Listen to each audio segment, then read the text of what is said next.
when eventually the war in Ukraine is finally over, as all wars, tend to do, they always will end at some point.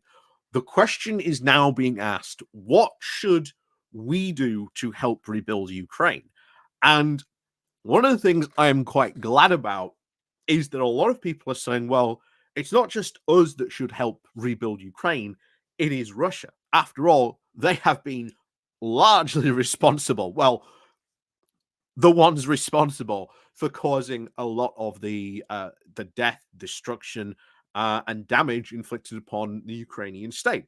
So it should be upon them to provide reparations and effectively uh, you know to be responsible for rebuilding that. So there's a lot of questions about how can you get Russia to do that? How can you um, you know, get them to pay that money, regardless of how this sort of war will shape out. There are a lot of ways you can do that. Tariffs, of course, being one way. We can just say, well, here we're going to put on, and every sort of European country is going to put an extra, I don't know, 5-10% tariff on, um, Russian imports or exports for the next, I don't know, 5-10 years or something like that, so that all that sort of extra tariff money then goes to paying Ukraine. That is something that we could do to make them pay in that regard. But one thing we could do and do right now, because this would help Ukraine actually quite a lot, is that not only just in the UK but across Europe, we have a lot of frozen Russian assets in bank accounts, in property, in a ton of different areas. And unfreezing that and giving that to Ukraine, I think would be a very, very good move. A very good move. Because you had at the start a lot of the people saying, well, hey, if we do this, well, Russia's only going to seize European assets in Russia. Here's the thing: a lot of those assets did leave. Like, a lot of those companies did go and did leave Russia. A lot of those assets have, in some way, in a vast majority of the ways, they have left. Now there is some stuff still trapped there.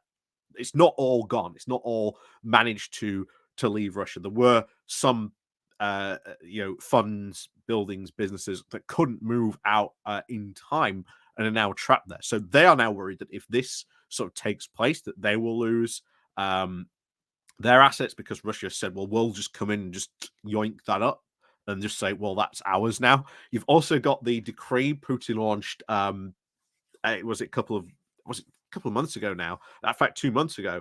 Well, actually, a couple of weeks ago now. At this point, where he said he's going to launch like these special Russian reclaimer divisions, where they're going to go into sort of European countries and reclaim Russian assets.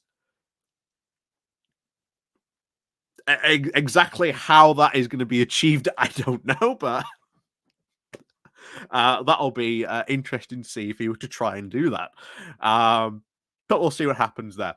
But something very, I think, interesting did happen very recently, is that Cameron is someone who is on board with this. In fact, he's meeting with the German I think he's been meeting with Olaf Scholz and their defense minister to discuss Ukraine today. So I think that is a very good sort of step forward in how to sort of do that and look at European defense pacts as well.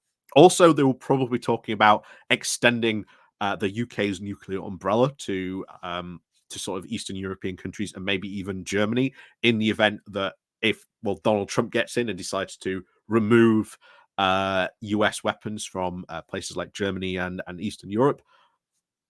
Something that, once again, we've talked about before, but there you go. At least Germany will not need to get its own nuclear weapons then. That'll be something that will be good, because, again, less nuclear weapons is always good.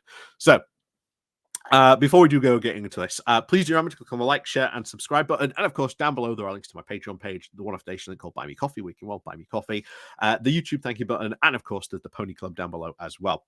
So let's go on into this then. So this comes from the Kyiv Independent with the title of Cameron, London ready to loan Ukraine all frozen Russian assets in the UK. UK Foreign Secretary David Cameron on March the 5th said that London is now prepared to loan Kiev all the assets of the Russian central bank frozen in the UK on a basis that Moscow will be forced to pay reparations to Ukraine after the all-out war, The Guardian reported. Western countries and other parties have now immobilized around $3 billion worth, of the Russian central bank's assets in the beginning of this full-scale invasion in 2020. However, the debates over the legality of channeling these funds into Ukraine's reconstruction have prevented allies from transferring the money. But ongoing delays in the US military aid and having now prompted the heightened urgency. So this is one of the things that has stopped it, is that there are a large, as they said, the legality of actually doing this. Can we actually do this, under the law? What are we can and can't do. So this has been the big debate that has stopped this, because this has been a specialist debate about taking that money that's been frozen and giving it to Ukraine. It is the legality that has been stopped about doing that. And a lot of people think that that's what Putin means when he means by these teams, that if this does happen, then he will send essentially an army of lawyers to, courts in London and basically try and sue the UK government for doing this, and try and reclaim those assets in some way, or maybe even say, well, actually, you took 3 billion, we're now going to ask for 6 billion back. So there are sort of concerns about that, and the way in which might need to be done does need to be how we can do it, but it is good that these ways are being looked at and how that can be done. So we'll continue with this. So according to Cameron, these assets will be used as a security for the payment of reparations, he said. So that's actually a good idea. So these assets, Russia's not going to get them back unless they actually start to pay reparations to Ukraine. I think that's a good way to get Russia to pay for the reconstruction of Ukraine after the war. I think that's actually quite a good way. He said that there is an opportunity to use, quote, something like a syndicated loan or bond, knowing that Ukraine allies will recover the money once Moscow pays reparations. That may be the better way of doing it, the UK minister noted. London wants to try and maximize the unity of the Group 7 of the G7 countries and the European Union on this issue, Cameron said. But if this attempt fails, then we will have to move ahead with allies, and we want to take this action. The UK is estimated to have immobilized around £25 billion worth of Russian assets, but no official figure has been disclosed.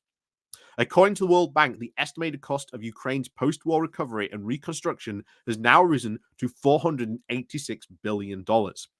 That Prime Minister Denis Shazum on the but the Prime Minister on the not the UK one, the Prime Minister Denis on the 4th of March said that the confiscation of frozen Russian assets to fund Ukraine's reconstruction is a key priority for the government and in 2024, and is an initiative supported by most of Ukraine's partners. The EU in February agreed to set aside billions of aids of euros for profits from these assets, trying to pave the way to allow these funds to be transferred to the Ukraine. The plan will mostly directly impact Euroclear, a Belgium-based financial services company that holds about 191 billion euros over in Russian assets. The central securities depositories holding more than 1 million euros in assets from the Russian central bank must separately separate any profits generated from the primary accounts according to the plan. One of the things I'd like to see is we hold all these Russian assets, but the big question is what's happening to the interest on these.